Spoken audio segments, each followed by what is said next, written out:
আমার শাশুড়ি মায়ের জোরাজোরিতে আমাকে বিয়ে করতে হলো আমার স্বামীকে। আমি এক বাচ্চার মা, বিধবা মহিলা। আমার একটা 1 বছরের বাচ্চাও আছে। আমার বয়স বেশি না, আমার স্বামীর বয়স থেকে আমি 2 বছরের ছোট হব। আমার স্বামীর এই বিয়েতে একদমই ইচ্ছা ছিল না। তার ইচ্ছা ছিল না কোনো বাচ্চার মাকে বিয়ে করার। এরকম পূর্ব বিবাহিত মেয়েকে বিয়ে করে আমার স্বামীর জীবন নষ্ট করার কোনো মানেই নেই, এসব ভাবতো সে। কিন্তু আমার শাশুড়ি মা আর আমার মা দুইজন ঘনিষ্ঠ বান্ধবী হওয়ায় আমার স্বামীকে জোর করে এক প্রকার বিয়ের পিঁড়িতে বসতেই হলো। আজকে আমাদের বাসর রাত। আমি নববধূ সেজে বসে আছি বাসর ঘরে। আমার স্বামী মনে এক প্রকার ঘৃণা নিয়ে ঢুকলো বাসর ঘরে। সুন্দর পরিপাটি বিছানায় ফুল দিয়ে সাজানো, আমি মাথায় লাল ওড়না দিয়ে বসে আছি। আমার স্বামী এসে আমার দিকে একটু আর চোখে তাকালো। আমি দেখতে মাশাআল্লাহ অনেক বেশি সুন্দরী, কিন্তু আমার স্বামী শুধুমাত্র একটা সমস্যাই ছিল, আমার বাচ্চা মেয়েটাকে নিয়ে। আমার স্বামী কাছে এসে তার মাথার পাগড়ি ছুঁড়ে মারলো বিছানায়। আমি তখন চমকে উঠলাম। আমি অবাক হয়ে বললাম, কি করছেন এগুলো? তখন আমার স্বামী বলল, দেখুন, আমি আপনাকে আমার নিজের স্ত্রী হিসেবে মানতে পারবো না। আর বলল, আমি আমার মায়ের ইচ্ছাতে এই বিয়েটা করেছি।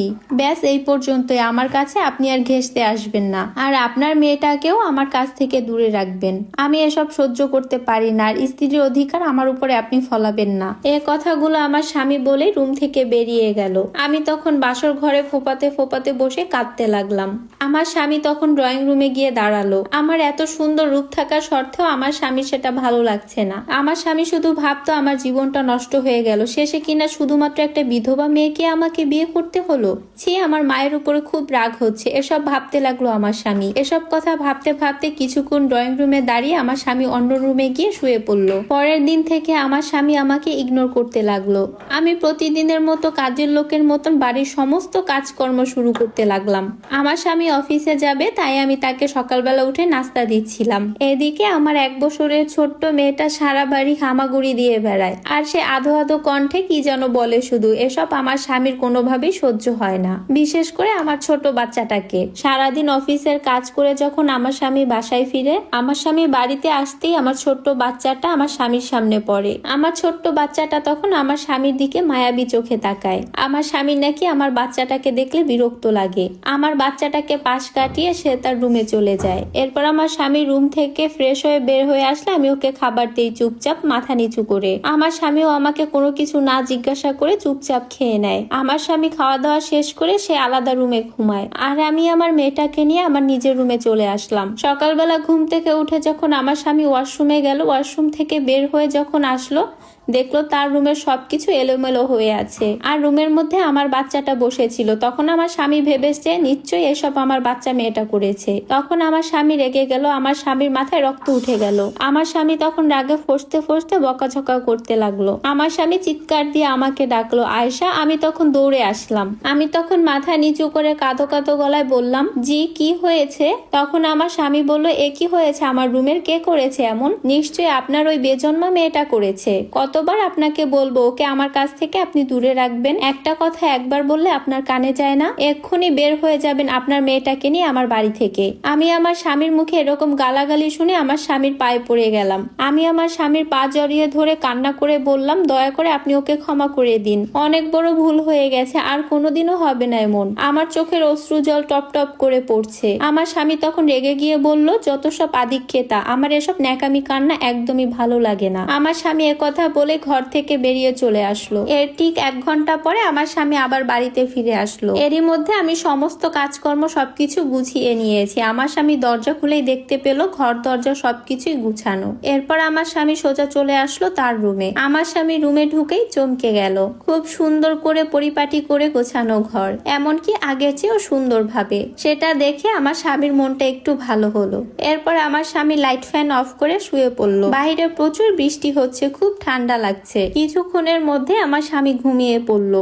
এরপর আমার স্বামী ঘুমের মধ্যে একটা স্বপ্ন দেখতে পেল। সে দেখতে পেল সে খুব অন্ধকার একটা ঘরে বসে আছে, কিছুই দেখতে পাচ্ছে না। সে উঠে দাঁড়ানোর চেষ্টা করছে, কিন্তু কিছুতেই সম্ভব হচ্ছে না। হঠাৎ আলোকিত হয়ে গেল ঘরটা। আমার স্বামী স্বপ্নে দেখতে পেল একজন সাধু বাবা তাকে বলছে, তোর ঘরে যে বউটা আছে সে পাক পবিত্র, তাকে তুই অবহেলা করিস না, বিশেষ করে অবুঝ শিশুটিকে। তুই ওই মাসুম বাচ্চাটির সাথে যে অমানবিক আচরণ করছিস এতে আল্লাহ অখুশি হবে।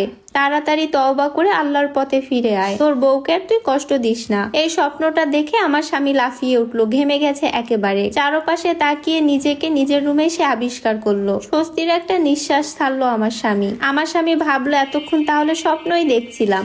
আমার স্বামী তার বালিশের দিকে তাকালো, তার বালিশ ভিজে একাকার হয়ে গেছে। তখনই আমার স্বামী শুনতে পেল কোনো বাচ্চার আপ আপ আওয়াজ। আমার স্বামী তখন খাটের নিচে তাকালো, দেখলো যে আমার মেয়েটা বসে বসে খেলছে আর উল্টোপাল্টা কি যেন বলছে। এরপর আমার স্বামী বিছানা ছেড়ে নিচে আসলো, হাঁটু গেড়ে বসলো আমার বাচ্চাটার সামনে। আমার বাচ্চাটা তখন হাঁ করে তাকিয়ে আছে আমার স্বামীর দিকে। এতদিনে আমার স্বামী আমার মেয়েটার চেহারাও ভালো করে দেখেনি, আজ খুব কাছ থেকে দেখে বুঝলো যে খুব সুন্দর আমার মেয়েটা।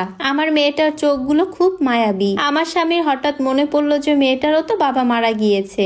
যখন এই ছোট্ট মেয়েটা বুঝতে পারবে তখন তো ওর ভিতরেও একটা হাহাকার কাজ করবে। তখন আমার স্বামী মনে মনে ভাবলো আমি বুঝি বাবা না থাকার কি যে কষ্ট। বাচ্চা মেয়েটাও এগুলো ভেবে কষ্ট পাবে। এসব ভাবতে ভাবতে আমার স্বামীর চোখ দিয়ে এক ফোঁটা পানি বের হয়ে আসলো। আরো ভাবতে লাগলো এ আমি কি করছিলাম এই মেয়েটার সাথে এতদিন। এরকম ফুটফুটে পরীর মতন বাচ্চা মেয়েটাকে আমি দূরে দূরে রাখছিলাম, ও তো আমারই মেয়ে, এমন একটা মেয়ে পেয়েছি। এটা তো আমার জীবনের অনেক বড় একটা প্রাপ্তি। কজন এরকম মেয়ে পায়। সব কথা ভাবতে ভাবতে আমার স্বামীর চোখ দিয়ে অঝরে পানি পড়তে লাগলো।